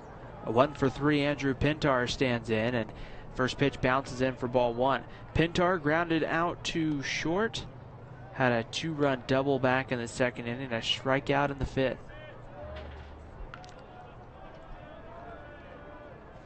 The 1-0 pitch, the kick, and the delivery on its way. Pintar swings and hits this one a mile high into the afternoon sky. Sweeten coming in, he'll get under it, makes the catch, and down goes Spanish Fork pretty quick in the 6th inning. However, we move to the bottom of the 6th inning, and Timpanogos, they're the team right now that has the pressure on. The T-Wolves need to find a way to push some runs across with Kai Decker, Carter Wild, and Paxton Richards. 4, 5, and 6 coming up against Mason Nielsen here in the bottom of the 6th inning. You would think if I was going to mix the 2 up, I would have done it back in the first couple of innings. I wouldn't have done it in the bottom of the 6th. Oh well, as Nielsen will come in. Let's take a moment here on Spanish Fork 17 and thank our sponsors. We got the Blue Diamond Auto Group, Triple T Heating, Cooling, and Plumbing, MVP Sports, 2 Jacks Pizza, Lance Wilson State Farm Insurance, Mikkel Thompson and Wise Attorneys at Law, and the Driggs Mortgage Team. Thank you for being a part of our broadcasts each and every time out, as right now Kai Decker, who's 1 for 2, has 1 of the 4 hits on the afternoon for Timpanogos, will stand in. Again, what a phenomenal job Mason Nielsen has done in this game, taking a shutout into the 6th inning here, which is very, very impressive. Against a good Timpanogos team that is up in a classification. Remember, Spanish Fork being at the 4A classification, Timpanogos is up in the 5A classification, and there's a 1-hopper diving stop. Pintar knocks it down, will not have a play, be an infield single for Decker. But Andrew Pintar with just a nice play to keep that one on the infield. Oh, absolutely. Like he gave himself a shot there by dive. His dive was perfect. He was able to knock it down, able to keep it in the infield. And obviously would have been super risky to throw it over the first, and so probably a good decision there to go ahead and eat it and not send it on over. But I mean, if that gets past Pintar, I don't know, there's a possibility there that Decker could have got a double. So a nice job there by Pintar to knock it down and make it a single. Trevor Herrick will come in and run over at first base for Kai Decker. And here's Carter Wild, who's 0 for 2. First pitch to Wild in there just below the knees for a strike, and it's 0-1. 6-0 lead for Spanish Fork. The Dons 6 outs away from getting their second win here at the Red Rock Classic. Here's the 0-1 pitch. This one's grounded to second. Randolph with it, goes to Pintar for one. The turn down to first is scooped out of the dirt by Massey in time for a 4-6-3 double play. And the base runners erased here, and there's 2 gone in the 6th. Oh, that was absolutely beautiful. That's textbook turning 2 there, able to field it cleanly, sends it on over to second base, and a good turn there. And a beautiful dig over at first, by the way. I don't think first basemen get enough love for what they do over there, but a nice dig play over there at first to finish off that double play. First pitch high to Paxton Richards, who's 1 for 2, a single and a fly out to center. And it's hard, especially because you think about it, you have to make that play, make sure your foot stays on the base. The 1-0 pitch misses for a ball, 2 balls and no strikes. And then you don't know necessarily where that throw is going to hop. Is it going to stay up? Is it going to short hop on me? I mean, it's a tough position to play right here, especially with all the angles. The 2-0 pitch right on the outside corner for ball 3. 3 balls and no strikes. Then to make sure that your foot doesn't get caught up in the runners at all. And there's just a lot to think about. There's a lot going on over there at first base, and it is so key. And I think a lot of people don't realize just how athletic you have to be over there at first base. You don't necessarily have to be a pure athlete, but you've got to know the position well enough. You've got to be able to position your feet, be able to know how to scoop, being able to read those scoops. So it's no cakewalk over there at first base. Ball 4 to Paxton Richards, the second time that Richards will be on here in the 6th inning. And now that will bring up the pitcher spot, and hitting is going to be number 16. That's Carson Hawks, who will hit here for Coleman Fisher.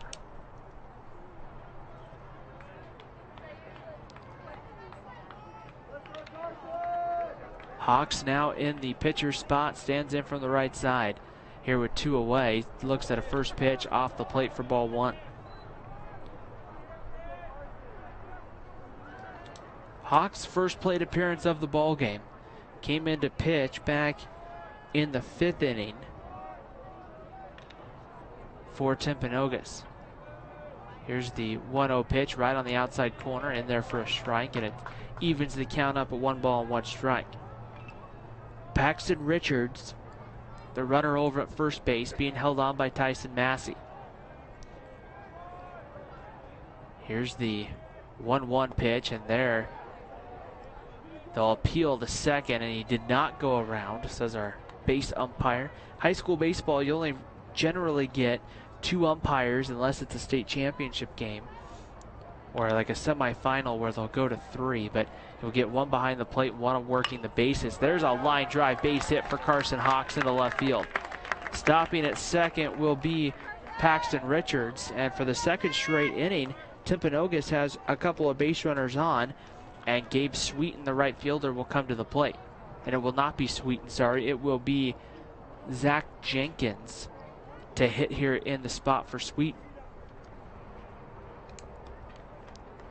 Yeah, pinch hitter here in a pretty big situation. The Timberwolves have got to do everything they can to get at least one of these guys home, be able to at least put something on the scoreboard as they get out of the 6th inning here and potentially give themselves a shot to win this game in the 7th. And so obviously trying to bring in somebody that can get some contact, get something out into the outfield, drop something out in the outfield grass so that the runner at second can be able to score.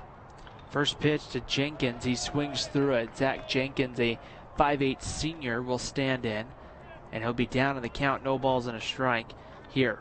Paxton Richards running at second. Over at first is Carson Hawks. Mason Nielsen, the right-hander, working here, checks the runner. The 0-1 pitch swung out and missed. Strike 2. Spanish Fork, I think, has Tanner Peterson starting to play some catch down in the bullpen. Probably makes sense with this being the 6th inning. Nielsen having pitched the entire game so far. Here's the 0-2 pitch right on the outside corner, strike 3, and the inning is over. Strikeout number 5 for Mason Nielsen ends the 6th. We head to the 7th. 6-0 lead for Spanish Fork here on Spanish Fork 17.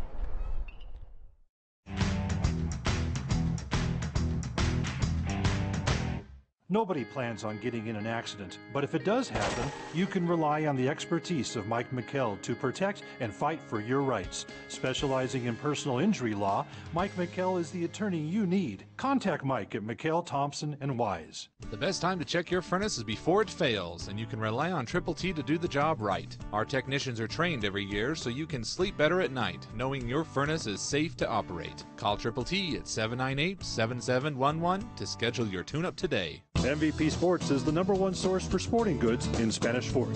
Football, soccer, all the fall sports, we've got you covered. Check out our new custom t-shirt builder. Design at home and we'll build it for you.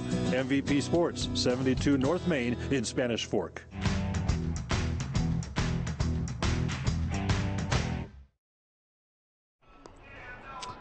Top of the 7th inning here from Bruce Hurst Field in St. George, Utah, the home of the Dixie State Trailblazers, as it will be Cy Nielsen, Josh Dart, and Tyson Massey coming up. 4, 5, and 6 for Spanish Fork against the right-hander Carson Hawks, who has come in and has kept the Dons off the scoreboard. Yeah, Hawks really has done a nice job here in relief of Coleman Fisher.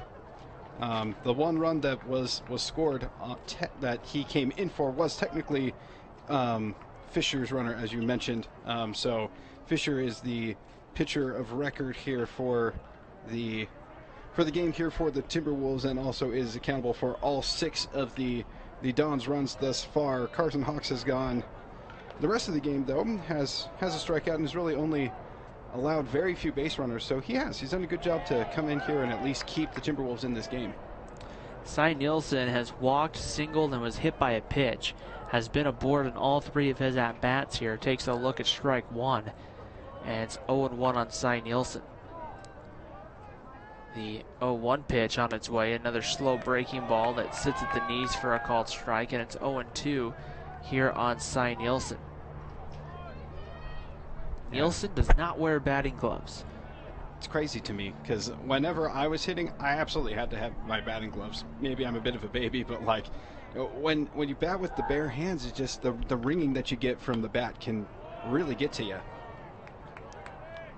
Stands in right there and fouls this one back, and it's no balls and 2 strikes here on Cy Nielsen.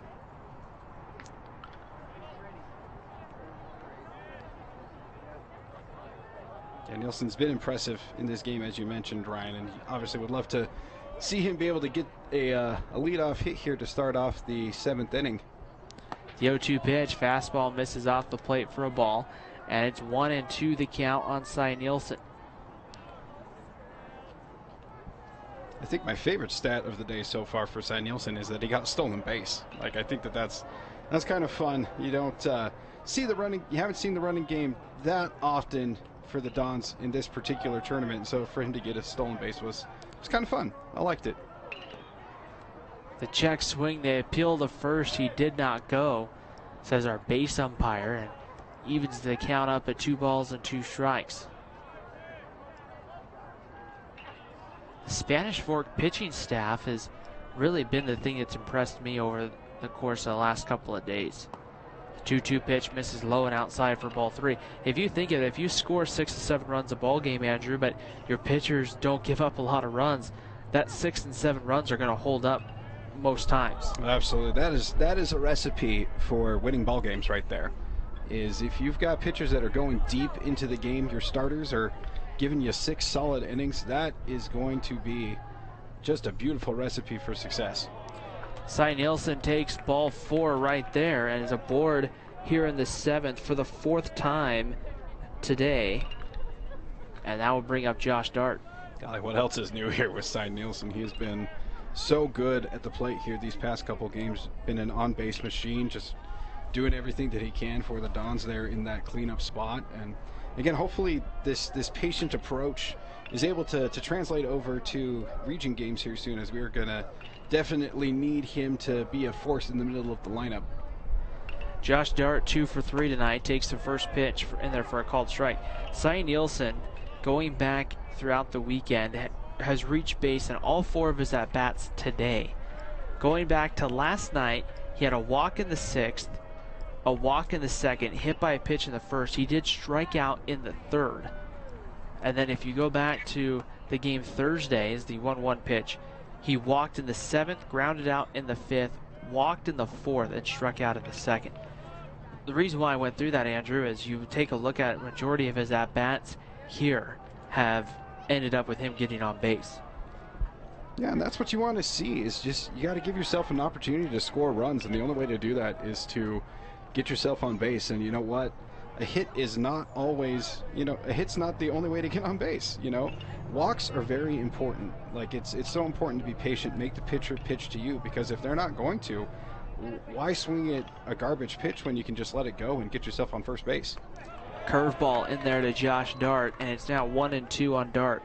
Dart, a couple of base hits in the ball game to go along with a pop out to second. Both those base hits, however, were RBI singles to bring home runs. The right-hander ready to go from the stretch. Hawks on the mound, comes home to Dart, who lines this one well to right field, sending the right fielder Sweeten back. He's going to be able to make the catch up on the warning track, and there's one away in the inning. Yeah, Dart put an absolute charge into that particular pitch. If we're playing in a different stadium, that ball may have gone out. That was clearly all the way to the warning track. So Dart got a good piece of that, but also a nice play out there in right field to get the out. Tough part is that one just didn't have a lot of elevation to it, more of just a line drive. And here is Tyson Massey, who's been hit by a pitch twice on the afternoon and flew out in his other at-bat. There, takes a pitch outside for ball 1. Yeah, getting hit by a pitch is not, it's never fun. It always hurts a little bit, but it is a way to get on base. And so nice job here by Tyson to just do what he can for his team and get himself on base. Massey rolls this one foul, and it will even the count up at 1-1 strike. The bottom of the 7th for Timpanogos will have Gabe Aquinto, Davis Kirby, and Ethan Hickson coming up 9-1-2 in the Timpanogos lineup. 1-1 strike the count. The pitch on its way misses low for a ball, and it's 2-1 the count here on Massey. Hawks right here just looking to try to get out of the 7th. No damage done. The last thing the Hawks wants to do is give up another run or two and dig his team into a deeper hole. Here's the 2-1 pitch, low, ball 3, 3 balls and a strike. This deficit already is going to take some work to work through if you're Timpanogos in the bottom of the inning. However, more runs here just makes it more and more difficult to work through. Yeah, it just makes it feel like a more Herculean task, as you will. And so you just, as Hawks just needs to settle down here. Obviously, he's right here in this county, he's a 3-1, and so just needs to throw something over the plate.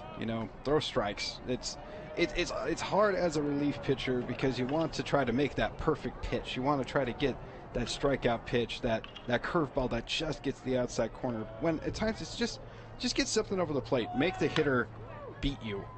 Ground ball to short. Kirby's going to touch second base for 1. Throws over to first in time for the 6-3 double play. He just barely got his foot on the bag before Cy Nielsen slid in. The 6-3 double play ends the top of the 7th inning. We're 3 outs away from a Spanish Fork victory, and now the work goes to Timpanogos. We'll see who's going to come out to at least start the inning. I think we're going to have a new pitcher just from the get-go. I think Mason Nielsen's day is going to come to an end. I believe that's Tanner Peterson coming in, and it is. Tanner Peterson will take over on the mound for Spanish Fork. Mason Nielsen, however, does a nice job through 6 innings of work tonight. Only allows 6 hits, no runs, and I only had him for 2 walks on the night to go with 5 strikeouts. A great performance from Mason Nielsen. So now Gabe Aquinto, Davis Kirby, and Ethan Hickson have their work to do. And let's thank our sponsors for helping us be able to bring you all these games on Spanish Fork 17. We got McKell Thompson and Wise, attorneys at law, Lance Wilson, State Farm Insurance, MVP Sports, Blue Diamond Auto Group, Triple T Heating, Cooling, and Plumbing, 2 Jacks Pizza, and the Driggs Mortgage Team. We thank them for making this one possible and our many other broadcasts throughout the rest of our high school sports season. And we got one more game for you tonight coming up, scheduled for a 7:30 first pitch here at Bruce Hurst Field. It will be Spanish Fork against Palo Verde. We'll see if Spanish Fork in this one maybe gets to be the home team. That'd be They've nice. been the visiting team in their first 3 games, and I don't know how that worked out, but nonetheless, that's just the way it worked out. And here is Gabe Aquinto, the left fielder, to stand in. Aquinto is fouled out to third and popped out to second. First pitch from Tanner Peterson's pulled foul down the line. No balls and a strike to count. Peterson played left field last night, was one of our MVP Sports MVPs of the game. No, that was going back to Thursday night. Yeah, Thursday night he went 2 for 3. Was one of the few offensive things that actually went right in that game against Faith Lutheran. Slow curveball in there for a called strike, and it's 0-2. Aquinto standing in, ready to go here, down to the count, 0-2. Tanner Peterson kicks and delivers. This one swung on, lifted into center field, but right at Cy Nielsen. He'll take a few steps in and make the catch in center field, and there's one away in the 7th. Yep, Aquinto trying to put a charge into the ball, get himself on base, and get this inning rolling for the Timberwolves. Unfortunately, basically hit directly at Cy Nielsen, who just camps under it, makes a nice play, gets the first out of the 7th inning here. 2 outs away from a Don's victory now. Davis Kirby stands in, a single, a strikeout, and a walk. And there's a first pitch breaking ball that misses for ball 1. 1 ball and no strikes to count. Kirby in the leadoff spot here for Timpanogos. Here's the 1-0 pitch, and Kirby pops this one up high into the afternoon sun. Cy Nielsen in right center field runs it down. There's 2 away. Yeah, busy inning here for Cy Nielsen out there in center field. This time he's got to move a little bit more. Ranges over to his left, a little more into the gap there, but again, makes a nice play, and now we're 1 out away.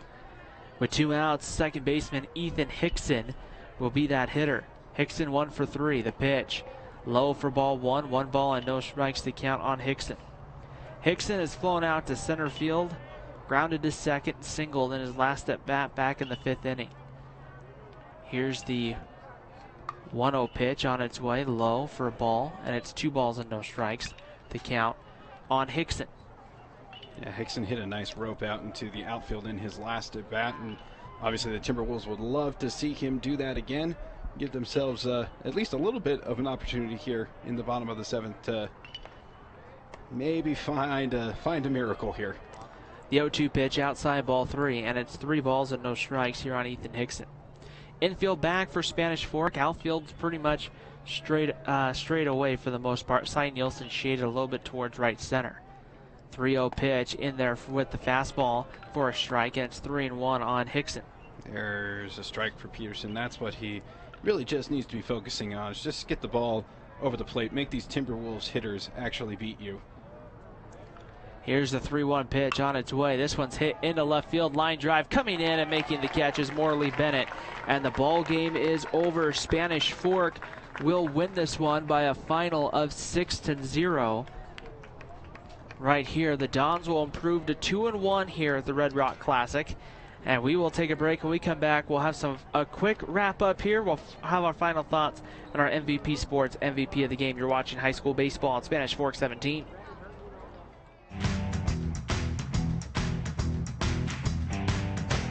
Need a new car or truck? Come to the guys you trust. The Car Guys are part of the Blue Diamond Auto Group, and they have the best selection of quality vehicles at the best prices for your budget. The Blue Diamond Auto Group with the Car Guys at 872 North Main in Spanish Fork. Finally got me, Ben. What's that, Rick? The Clark Street crater, the mother of all potholes. Got me good. But you know State Farm's got you too. You ain't nothing! Go with the one that's here to help life go right. In Spanish Fork, see your good neighbor State Farm agent Lance Wilson.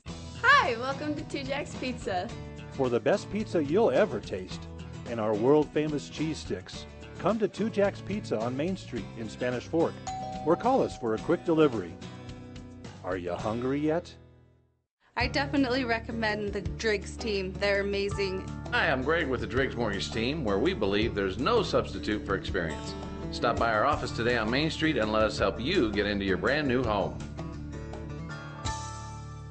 Nobody plans on getting in an accident, but if it does happen, you can rely on the expertise of Mike McKell to protect and fight for your rights. Specializing in personal injury law, Mike McKell is the attorney you need. Contact Mike at McKell, Thompson & Wise. The best time to check your furnace is before it fails, and you can rely on Triple T to do the job right. Our technicians are trained every year so you can sleep better at night, knowing your furnace is safe to operate. Call Triple T at 798-7711 to schedule your tune-up today. MVP Sports is the #1 source for sporting goods in Spanish Fork. Football, soccer, all the fall sports, we've got you covered. Check out our new custom t-shirt builder. Design at home and we'll build it for you. MVP Sports, 72 North Main in Spanish Fork.